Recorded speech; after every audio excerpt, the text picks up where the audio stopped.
mistake. I'm going to have to make a ladder, look, because I'm jumping off of her each time. Yeah, evening. I just like to add a bit more to this these series now of videos about wood carving. I just like to share with you like the differences between like working with and working against like the grain of wood. If like as you work down, if you work like against the grain, you'll find your as you strike your tools with a mallet, or even if you push them, you tend to the tool will stand up, it'll dig in, it'll like plough and tend to ride up and dig into the work. It's like it wants to turn itself over, like a car putting its brakes on, you get thrown forward. You feel that, and you can, to stop you taking too much wood out, or to stop the effect of that, because it's not a good thing. You can, like, as you're, say you're doing 4 blows, like 1, 2, 3, 4 across here, you'll feel it digging in, and you can then like push down on the chisel to get it to ride straight again. So you can kind of affect the way that the tool's performing. Basically, you'll feel it, and then you can kind of adjust it to go straight if that's what you're after. And firstly, the other way, you'll find when you're working like down the grain, the tools generally they glance off rather than the front dig in. You'll feel it's less of an effect, but you'll find that they glance off and they tend to come away. They come away more than what you want them to very often, so you need to apply a bit more weight or effort to the front of the tool to keep it on a straight plane. So it's like the opposite to the other way. You'll feel that slightly wants to come off, and you can like add more pressure to the front to get it to go straight. And more exaggerated this way, they tend to dig in and push over quick, like more as an effect. This way there's more negative on it, but you'll get the opposite effect in a lesser extent going down it. You glance off a bit, so yeah, you can counteract that, but just be aware of it. You'll feel it as you do it, really. And the other thing is like you've got all the structure of the wood running this way along these like lines and stripes, basically, as you can quite obviously see here, which affects the amount of, if you was to hit this hard and like chop through, the chisel will go, it will cut deeper this way in line with the grain, opposed to across it like that.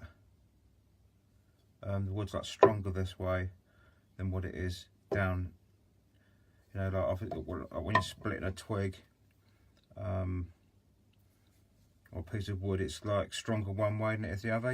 It's just like that. This way you've got to apply more effort to do the same amount of work as that way. Then obviously all the fine degrees in between the two extremes. So there's quite a bit to think about there. You've got ploughing in, glancing off, and then the amount of depth you'll get with the same blow, whether it's that way or that way, affects quite a bit of actual fine motor skills, really, to get a smooth or an accurate finish to what you're doing. It's just a lot of experience of just mincing about with the tools and just using them in your hands and get the feel of it. And then that kind of structure and grain kind of, it changes when you get around knots and stuff as well, but that's another thing. Yeah, that's kind of, you either kind of enjoy that, really, or you're aware of it and make adjustments, or it's either your enemy or your friend, really, I suppose. I don't know what I'm saying, really. It's just a thing you'll notice, and then you kind of work, you have to work with it or be aware of it one way or another. So just thought I'd say that. Another thing, like I've shown you how about like banging up to you do a stop cut or several stop cuts to get a curve. Then obviously you don't end up arriving at the end of your curve at an angle like this to a thing you've made, because you're going to damage your end and it's probably going to break through. So you have a series of 3 or 4 bangs. You need to end up being straight up to the work, like so, not like this, because you end up like it's just going to break.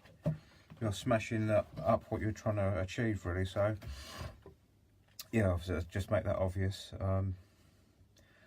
But the other thing as well, some cutting tools like this dreaded or unknown skew thing, or known as number 2s, as we mentioned in that numbering series that all the manufacturers have adopted.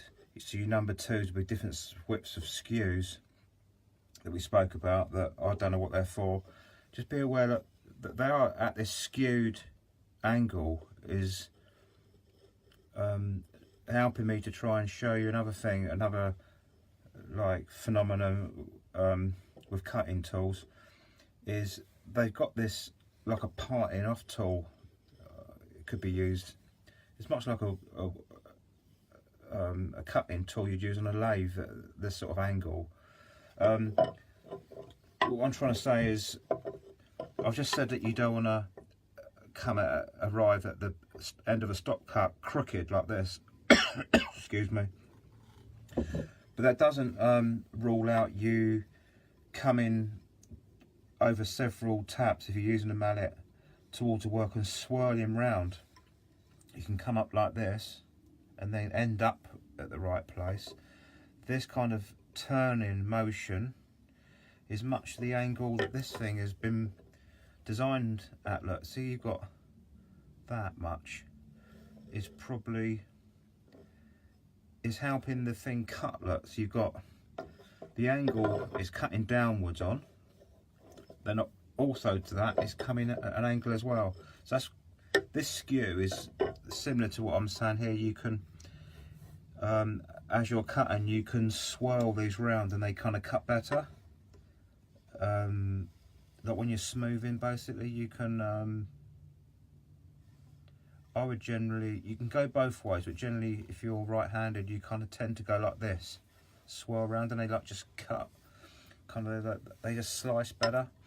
So that's probably something to do with how these were arrived at. This angle is to do with the way that they, you know, this is held for you at that angle. As much as you can get a straight tool, and you can curve it yourself to kind of skew it like this thing I'm trying to say. So yeah, I just don't know if that's confused you or make anything better, but yeah, with some experience of doing this, you kind of get all these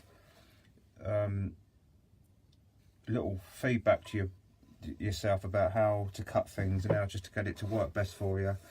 I don't really know the proper terminology for what I've just tried to explain to you, but it's a feeling that you get with wood, and I hope that those several points there is probably like a lifetime of experience and skill of how to use the things that I'm only on a few steps, like a beginning for myself, how to kind of, I'm teaching myself how to use them, but you soon get aware, you soon be made aware of that kind of, those things going on. So yeah, well, thanks for watching, and hope that's probably made things more complicated, but yeah, I'm just trying to explain or share with you the things I've noticed on as you cut wood, basically.